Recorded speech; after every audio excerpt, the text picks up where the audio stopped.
नमस्कार। क्या बंगाल की सत्ता का रास्ता कोलकाता की गलियों से होकर गुजरेगा?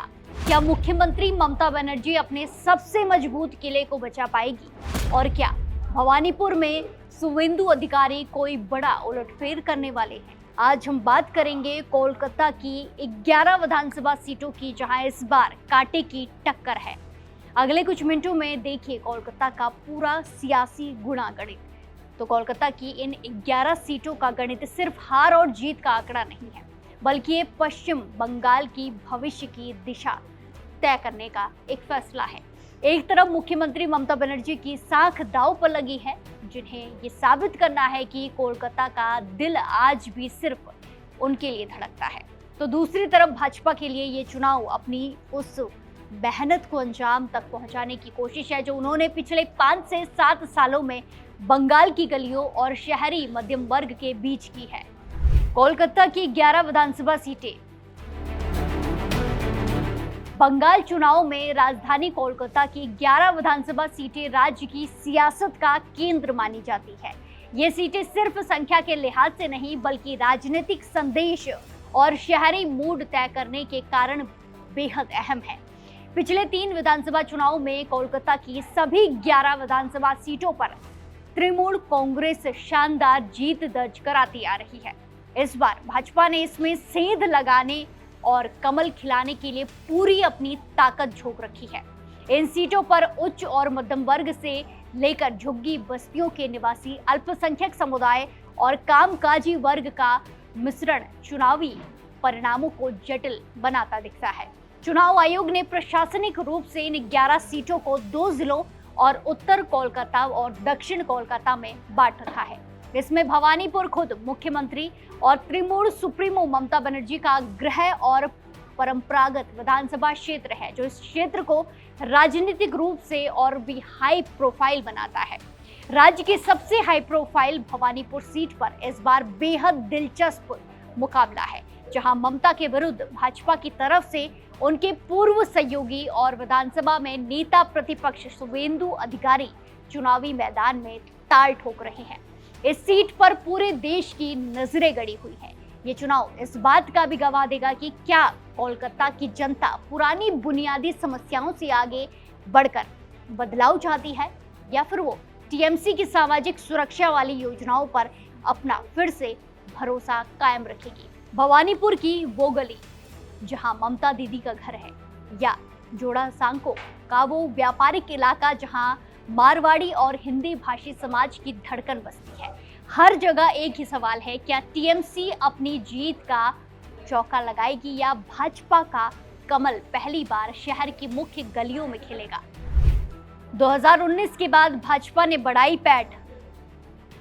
ने 2019 लोकसभा चुनाव के बाद से शहरी क्षेत्रों में अपनी पैठ बढ़ाई है, जिसका असर इन सीटों पर भी दिखाई देता है।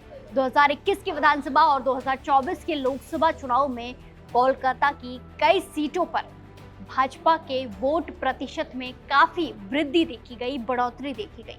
यह प्रमुख मुद्दे कोलकाता की इन 11 सीटों पर सबसे बड़ा मुद्दा है पुरानी शहरी बुनियादी संरचना। कई इलाकों में अब भी 100 साल से ज्यादा पुरानी जल निकासी प्रणाली काम कर रही है, जिससे हर वर्षा में जल जमाव आम समस्या बनी रहती है। इसके अलावा घनी और बढ़ती आबादी, सड़कों का पुराना ढांचा, पार्किंग की समस्या, ट्रैफिक जाम और प्रदूषण भी लोगों की चिंता का विषय है। रोजगार और छोटे व्यापारियों की स्थिति भी बड़ा मुद्दा है।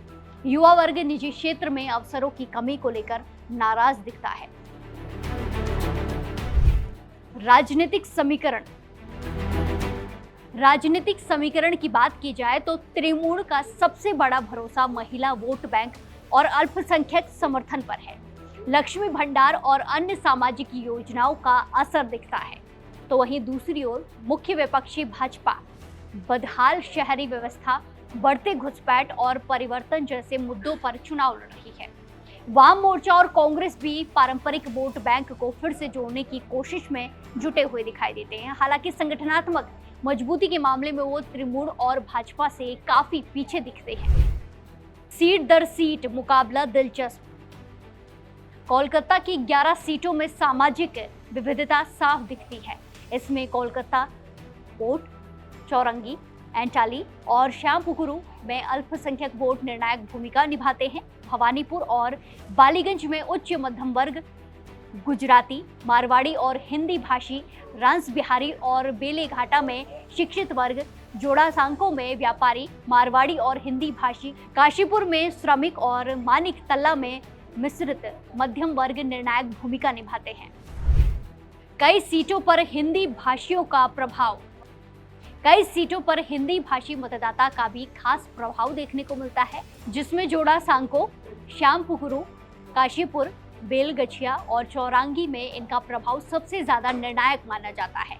खासकर पुराने व्यापारिक क्षेत्र में अच्छी खासी मौजूदगी है। भवानीपुर, बालीगंज, रास बिहारी, बेलेघाटा और मानिक तल्ला में भी हिंदी भाषी कुछ पॉकेटों में मौजूद है। वहीं याद रखिए, कोलकाता सिर्फ बंगाल की राजधानी नहीं है, ये बौद्धिकों का शहर है। वहाँ वोटर चुप रहता है, लेकिन जब बटन दबाता है तो बड़े बड़े सियासी समीकरण धराशाही हो जाते हैं। वहाँ मोर्चा और कांग्रेस के लिए भी ये अस्तित्व की लड़ाई देखने को मिलती है। अगर वो अपने पुराने वोट बैंक को वापस नहीं ला पाए तो कोलकाता की राजनीति पूरी तरह से दो ध्रुवी यानी कि 2 वे फाइट होकर रह जाएगी। एक तरफ ममता बनर्जी तो दूसरी तरफ बीजेपी। आपको क्या लगता है, क्या शुभेंदु अधिकारी भवानीपुर में कोई चमत्कार कर पाएंगे? क्या कोलकाता की 11 की 11 सीटें फिर से जोड़ा फूल यानी कि टीएमसी के नाम रहेंगी?